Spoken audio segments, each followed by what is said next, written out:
everybody being here? Of course they are, and you know it's the finals, and both teams believe they can win on each other's floor.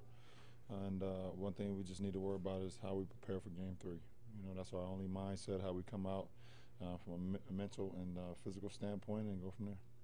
A lot of fans are giddy about hearing you taking a yoga class in the hotel and going to the movies. How important is that stuff for you, and how much joy do you get just?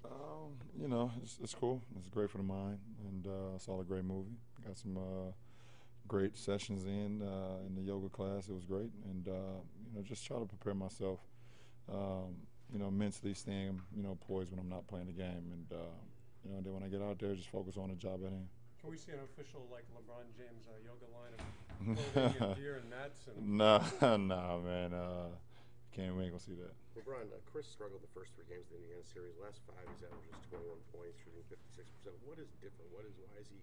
The last 5 games been so successful for him? He's just been playing his ball. You know, the game has been coming to him. He's been being very assertive and aggressive in the paint.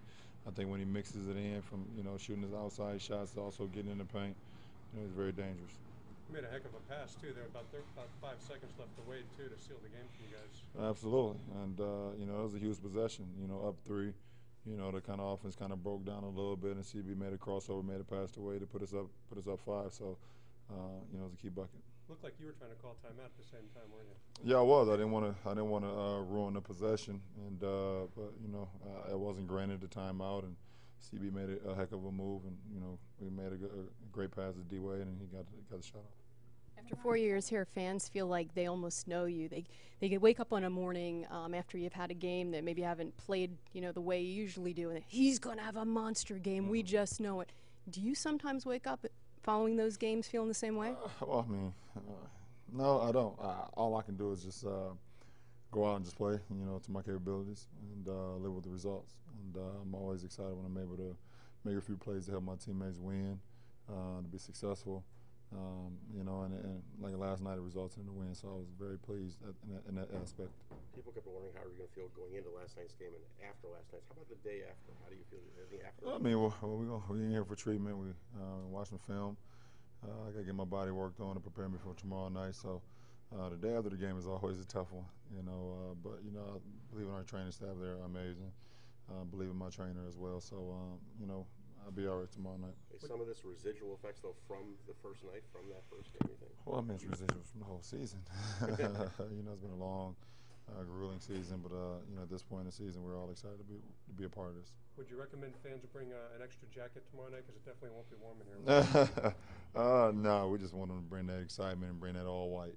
It's going to be a white out tomorrow night, and the excitement they brought the whole playoffs. 8-0 at home this postseason. I mean, that's not easy to do, especially against increasing good competition. No, it's not. It's not easy to do at all. We just try to protect home, and we understand that it's going to be tough.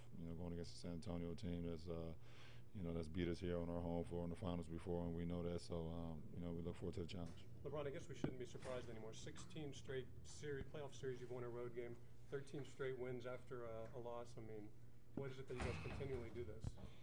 Well, I think after a loss, we just own in on what we did. Ways we can correct it and get better with the next game. And we've been blessed and fortunate enough to be able to come back and be victorious. And we just learn from our mistakes. Without revealing state secrets, what would you like the team to improve on going into Game 3 from Game 2? We want to continue to, to try to take care of the ball. It allows us to get shots where we're very good, and it also allows us to set our half-court defense. So we protect the ball. We also, protect the three-point line a little better. Obviously, they're going to get some very good passing team, very good three-point shooting team. But if we can, stop them from, making that extra pass, making them threes, then we'll be all right. Obviously, I'm not a professional athlete, and I'll be the first to admit I'm a really sore loser. What would have happened if the air condition hadn't broken has run through my mind 400 times since that game. How many times has it run through your mind? Well, it hasn't since. It did Friday and Saturday.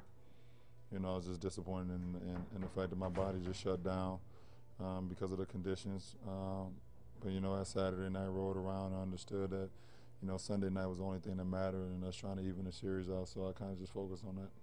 LeBron, after the flagrant on Mario, they missed 4 free throws and 1 time down the court. How deflating is that for a team when they miss 4 straight shots you should make? Well, I mean, it's just because it's a free throw doesn't mean it's is guaranteed. And for us, we just try to make plays and not worry about if it was deflating to them or not. We just wanted to make plays, get defensive stops, and make it a game.